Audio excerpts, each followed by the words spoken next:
জিনিস। আর সব থেকে ডেঞ্জারাস হচ্ছে কি, মানে আমাদের যে খাবারের যে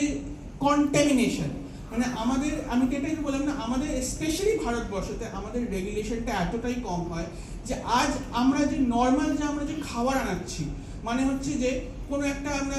এই দেখবেন চায়ের বা মানে তাজের কোনো প্যাকেট নিয়ে আসলাম, রেড লেবেলের কোনো প্যাকেট নিয়ে আসলাম তাজের, ওটা তো ওটাতে কি মানে কিরকম করে প্যাকেজিং হচ্ছে, কিরকম করে জিনিসটাকে দেওয়া হচ্ছে, সেটার মধ্যে কিন্তু কোনো রকমের রুলস রেগুলেশন মেনটেন করা হচ্ছে না, আর এত বেশি কেমিক্যালস সব কিছু দেওয়া হচ্ছে। আচ্ছা,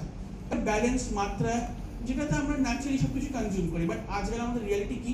আমাদের রিয়ালিটি হচ্ছে আইসক্রিম, আমাদের রিয়ালিটি হচ্ছে বার্গার, আমাদের রিয়ালিটি হচ্ছে পিৎজা, মানে হচ্ছে আমরা রোজ হচ্ছে ডেইলি আমাদের, ইভেন কি আমাদের সেলিব্রেশন, আমাদের যদি সেলিব্রেটও করতে হয় বা আমাদের যদি মানে বন্ধুদের সঙ্গে আনন্দ করতে হয়, আমরা কি করি? আমরা কোনো ভাবি এই ঘরে বসে কিছু পোলাও টোলাও খাবো না,